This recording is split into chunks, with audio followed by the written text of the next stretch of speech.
We work hard as physicians to take care of the health and well-being of our patients. But when it comes to our money, do we have the same condition of care? Probably not. Let's change that together. Welcome to the Financial Freedom for Physicians podcast, where we'll fight and advocate for your financial literacy.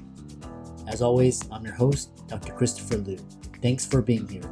Let's jump into the show.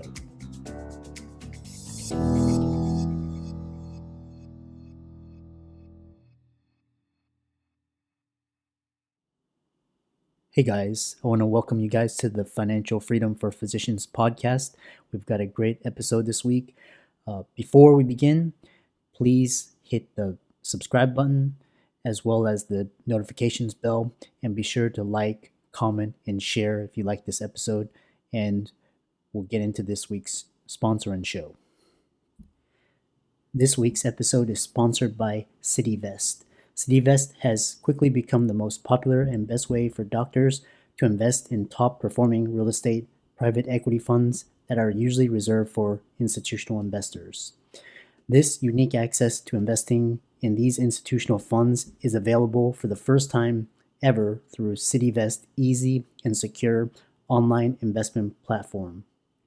CityVest does the hard work of conducting due diligence and vetting the investments.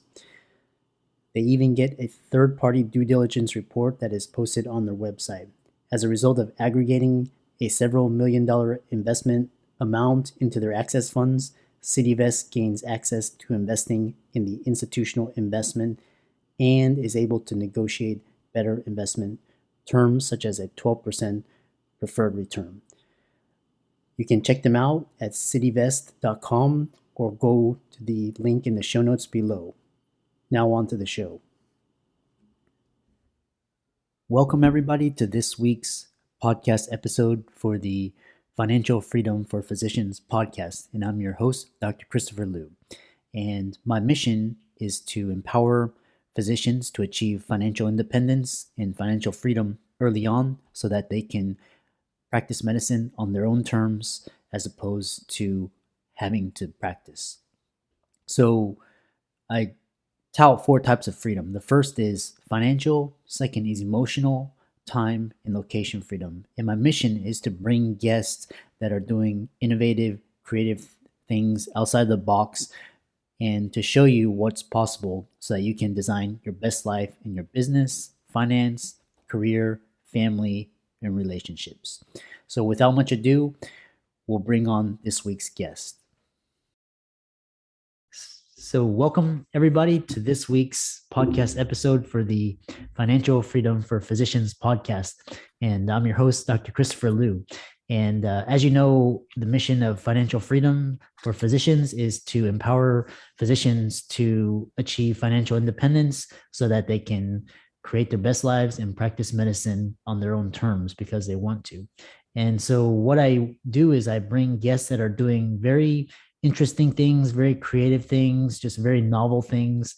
And so today I have actually a kindred guest. It's Dr. Deborah Blaine, and we both met back in 2019, and since then I've seen her grow as a fiction writer, and a lot of her writing reminds me of the author Michael Crichton and John Grisham. So she's the author of Code Blue, The Other End of the Stethoscope, which is published on Amazon, as well as her newest novel, Undue Influences. And what's interesting is, it takes quite a lot of skill to be good at writing fiction, for people, for mass consumption and people willing to pay and buy for the book and really enjoy it. So I brought her on, and she's going to talk all about her background, her story, and her book. So Deborah, welcome. Thank you so much. I really appreciate coming on, and I've loved following your posts and watching you grow. And I just love what you're doing for all of us to help us find some passion and fulfillment in what we do and not just slog away all the time. Yeah, I was mentioning it. It's one of my passions is to find just diamonds and gems and just undiscovered treasures, and just try and bring awareness to that. So tell us about your story and your background and how you got started and all of that. Okay, so I have been practicing medicine for over 30 years. I'm kind of done. I'm now doing part-time because my son is off my payroll. Yeah. But way back 100 years ago, when I was in college, I was more of a liberal arts major. And I even started a graduate program in comparative religion at Temple University.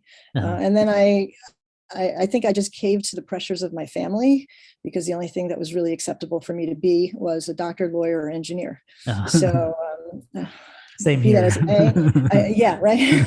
So it's interesting because now I'm living for me and not for other people. But at the time, I wasn't really strong enough to say no, that's not what I want. So I went back and I went to medical school and became a doctor. And then I had a kid, and I still had all these ideas about what I was going to do with medical ethics and all these. Then I had a kid, and I became a single parent, and I think life just became about survival for a long time. And I ended up doing urgent care because I didn't have to take call in the hospital.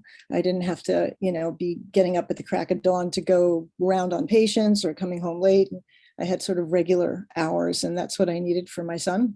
And then I kind of lived for my son, I think, which I think is something that women especially do. And then he left the nest. And I always say that, the most important thing we can do for our children is teach them to live without us. And I have excelled tremendously. So my son is now like off on his own, doesn't really need mom. And, and then I sort of like, okay, now what do I want to do? Who am I? What do I want to be when I grow up? I started writing Code Blue more because out of just complete frustration and a kind of anger at the way that the American healthcare system has let us physicians down. And I'm really starting to see that as medicine's failure to physicians, as opposed to physicians' failure in medicine, which is how we were sort of taught to think of ourselves as, oh, you can't cut it, you can't do it, what's wrong with you, you're not tough. I think that medicine has become very unreasonable. So I started writing this book. I also started looking for options. I talked to this wonderful coach, Heather Fork, which I think a lot of people know Heather Fork and start with her. And she pointed me in several directions. One of them was to Seek. And I went to the physicians writing conference there. And but I had started writing, but I was just writing little, like the thought of writing a whole book was so daunting and overwhelming. Like, how do you do that? But I saw someone who he spoke at our synagogue and he had a book, and he had little vignettes about his life. And I said, well, I could do that. I could write little patient encounters, and I started doing that. And each one was, it's taken in Code Blue, every patient encounter is based on reality. But of course, I changed names and ages and, sides of the body and whatever. But it made it, first of all, I enjoyed writing about it. And also, it made it so much more palatable, because when somebody was being so obnoxious and so difficult, instead of getting, like my stomach all, in knots, I would just think, I'm going to write about that. And the more outrageous the story, the better it was for the book. So it put a whole different spin on difficulties in the office.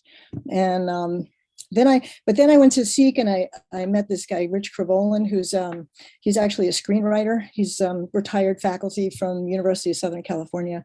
And he came around and gave us, a few minutes of his time for free. And then I hired him as like my mentor. And he really helped me with Code Blue. So I went to his workshop, and he said, well, so I had to decide, do I want this to be fiction or nonfiction?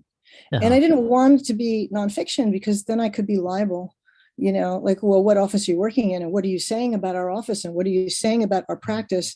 So I didn't want to have to deal with any of that. So I made it a fiction.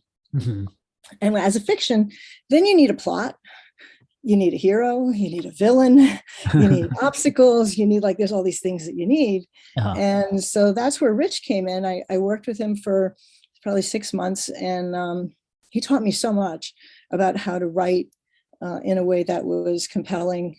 Hopefully I succeeded. And and then it was, I wrote this thriller about the Russian oligarchs. Sorry, anyone out there who's Russian, somebody once complained about that, but somebody's got to be the villain.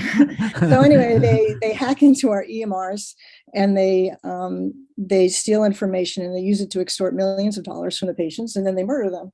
And the doctor that you follow around during the course of her day becomes a target for the Russians. And there's more detail in that, but I don't want to give it away.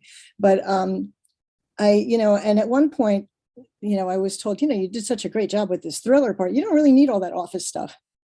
And I was like, no, that was why I wrote the book. I wrote the book because I needed to say what I was saying. I needed people to be able to read it, like especially people who are not in medicine, to be able to read it and say, wow, that really happens to you. Wow, you can't just, prescribe a medication or order a test, or, this people are that demanding sometime, So I really needed to do that. And it was a lot of fun. It was very cathartic in a lot of ways.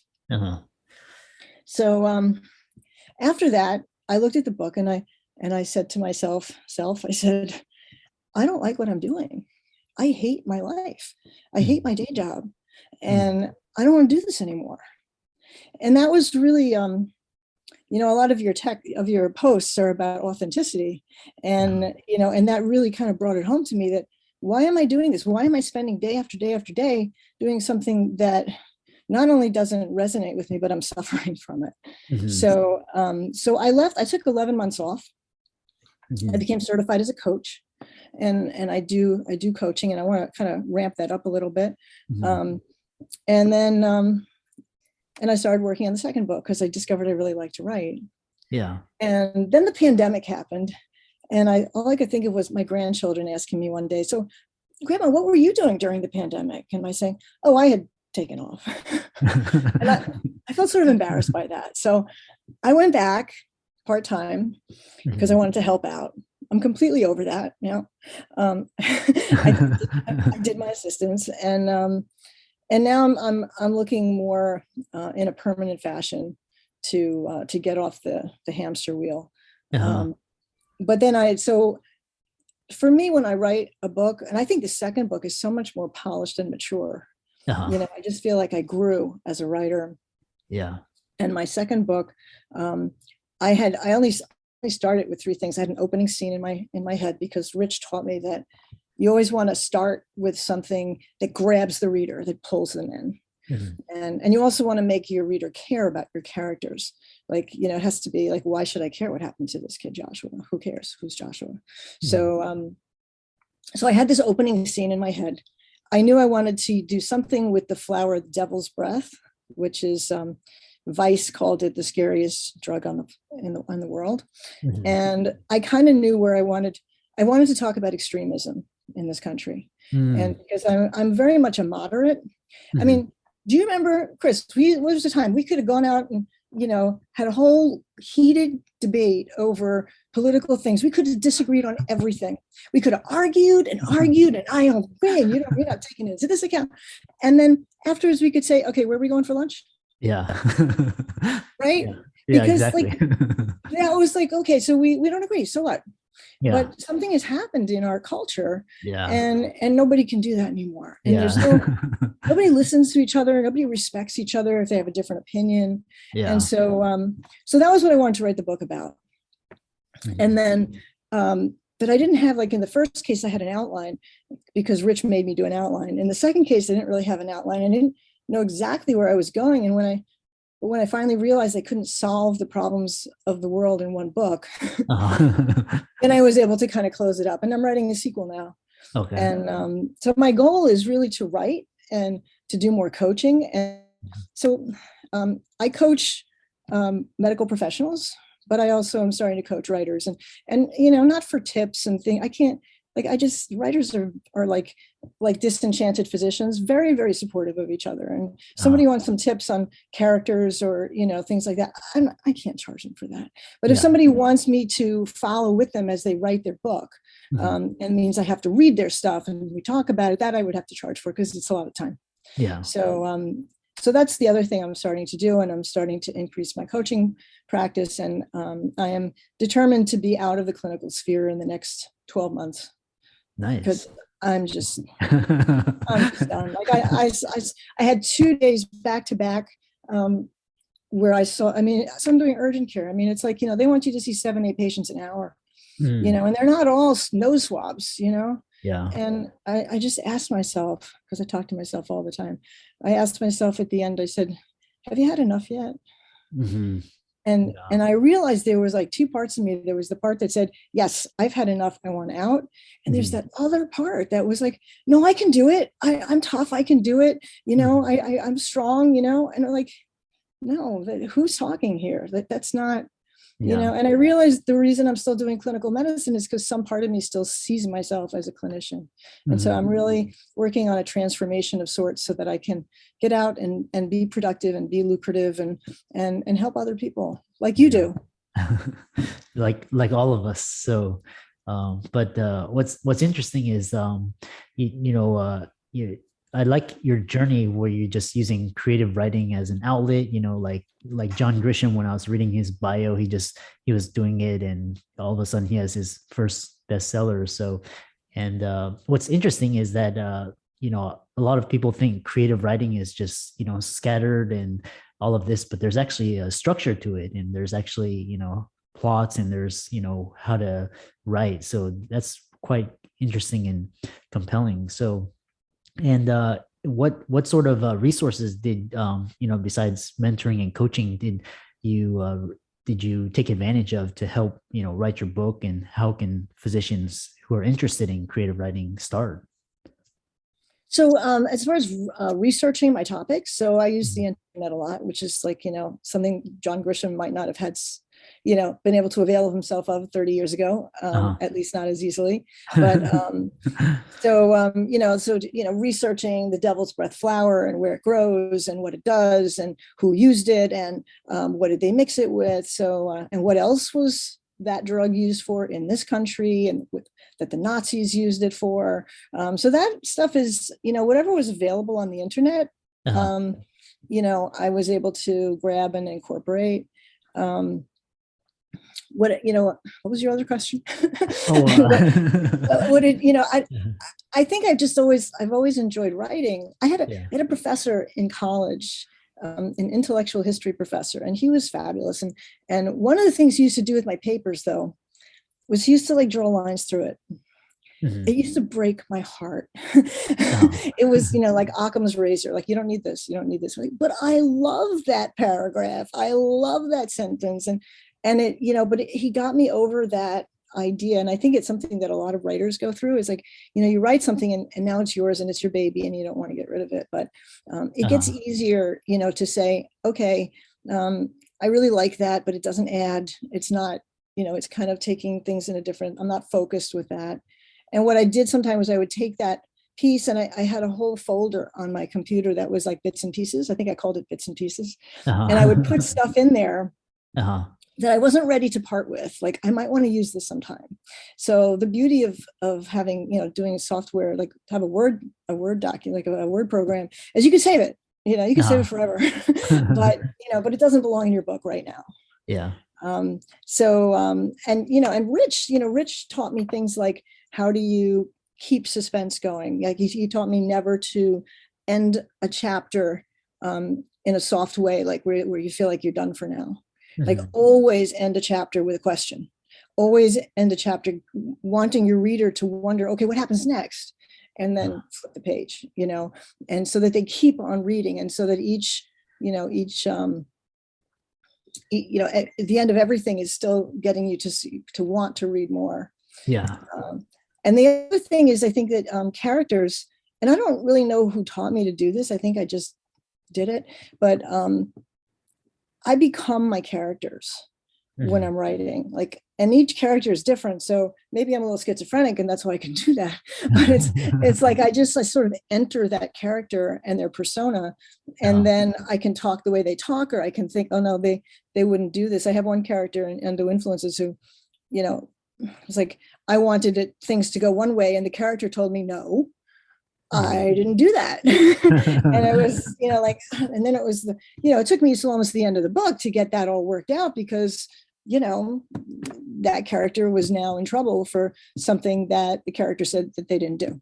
So, but I think just, sort of entering into them and seeing how they would interact. It's a lot of fun. I mean, it's so much fun. You create these people and they become real, even though they're not, they're not real. And I think that medicine actually helps because we've seen so many personalities.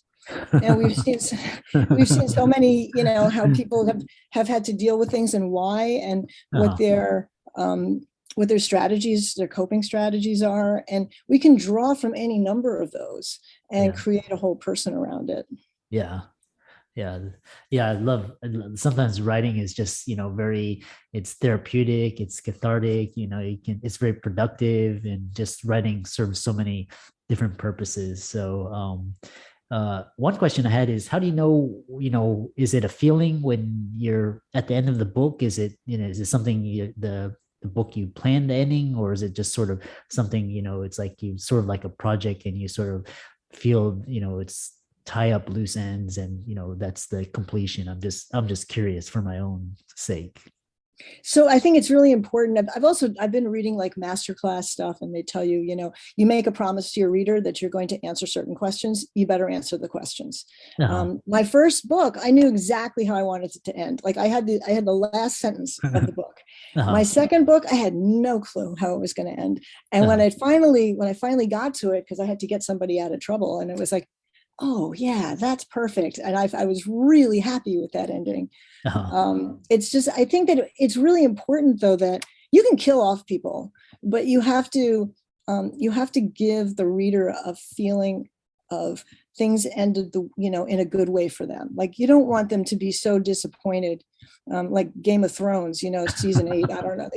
What the heck was that? I mean, that was not an ending. We went through all those seasons, and that's how you ended. And you didn't even there's so many things that weren't addressed. I mean, you don't want to do that. You want things to be tied up neatly, and you want there to be some emotional satisfaction for the reader. Even if somebody has to die for it, but it's like, it's an understandable part of life maybe, or, and some of the bad guys can be killed, and even some of the good guys can sometimes get killed, but you have to sort of satisfy the reader. Or they'll never pick up another one of your books. And what's interesting is that it sounds like creative writing is just something, it's a skill that can be it's a passion, and it's a skill that can be honed and developed, and is you from your voice and your facial expressions, I can tell it's like very, very therapeutic, and it's something that physicians can do in their spare time, and it's contributes to their overall happiness. So I think we all need to have something we really enjoy. I mean, unless you love slogging away in the office, and and some people are doing things that they really do love. But for those times when it's just really it's just really repetitive, busy work, and you feel that the leadership's coming down on you, and the patients are all reviewing you, and the whatever, and the insurance companies aren't cooperating, and so. I think you need to have some outlet that's just for you. And something that you can feel like, okay, I can just get away, whether it's painting or writing or horseback riding, or I think we need to have that for ourselves. I mean, I remember when I was in medical school, we started off with a week between rotations, and then it was a weekend, and then it was, hardly anything at all. And there was a certain point where I was like, what did I used to do to have fun? And that carried over for a long time. Like I couldn't remember. And I've done some interesting things. I mean, I went rappelling, rock climbing, scuba diving, skydiving. I mean, I've done some really cool things that I enjoyed, but then it was like, what did I used to do? Like, can we rent a kayak? Oh yeah, I guess we could do that. That's only an afternoon. I can do that, So, but the other thing just to say is that, I didn't completely do it out of the blue, even though I had this history, but it was 30 years old. When I started writing Code Blue, I did take an online writing course, a beginner's writing course. It was $89, University of Wisconsin or something. I don't even think they offer the course right now, but I'm sure there's others.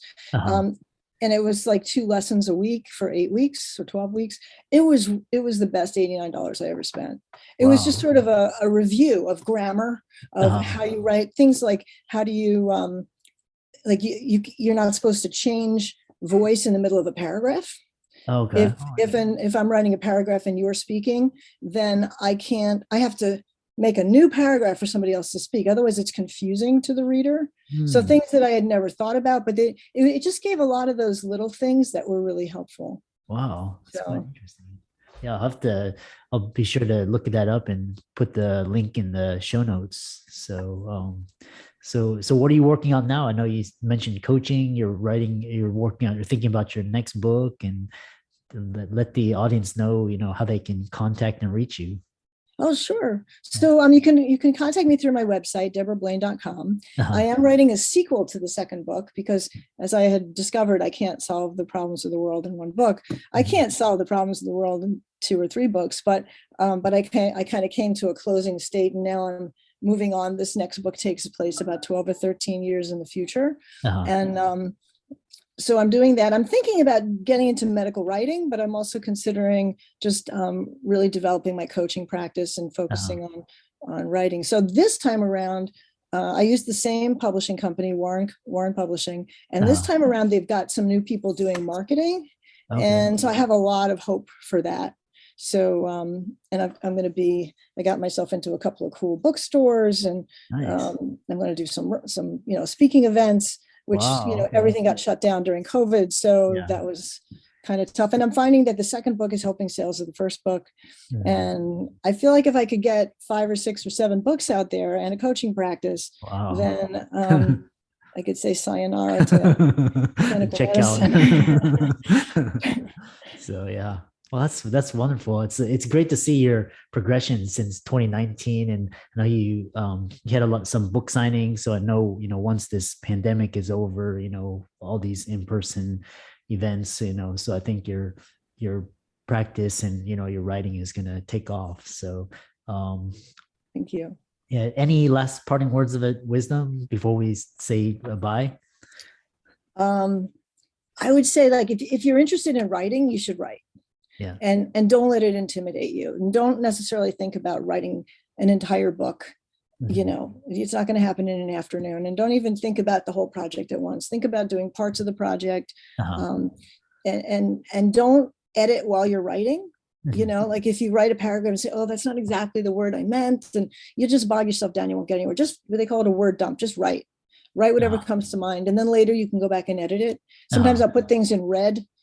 Because I know that's not really what I wanted to say. I use a thesaurus a lot when I write, because I know there's, maybe I'm just losing my mind because I'm older, but I know there's a better word for that, but instead of spending time thinking of it, I put it in red and I'll come back later and I'll say, oh yeah, I want to look that up. So, and I'd say, and not just for writing, but spend time on yourself. Time is going by, and we always think we have tomorrow, but tomorrow is elusive. It's not for, unfortunately, we've learned that with COVID, that for some people there isn't tomorrow. And we have to, our lives are precious and we need to make the most of it and enjoy it the best that we can. You said it so well, and nothing's guaranteed in life. And thanks so much for being on the show. Congratulations on the book and all of your success. And we'll have you on in future episodes, talk about choosing a publisher and hybrid publishing, self-publishing. So we look forward to that. So thanks so much, and we'll see you next time. Thank you so much. I really appreciate it. What a fantastic show. I hope you enjoyed our very special guest. Just remember, as a shout out to our this week's sponsor, cityvest.com. Cityvest gives you access to the best real estate private equity funds with enhanced investment terms, verified due diligence, and lower risk. You can check them out at cityvest.com or click on the link in the show notes below to hear about their upcoming investment offerings. I'm excited that you made it for another episode. You are truly the best. If you've been following the show for a while, you know that my passion is to bring you the education you need to find your path to financial freedom. Please come back week after week for new content, new resources, and great guests. Until then, if you haven't already, please be sure to check out the website, www.drchrislumdphd.com, for more support. I'll see you next week.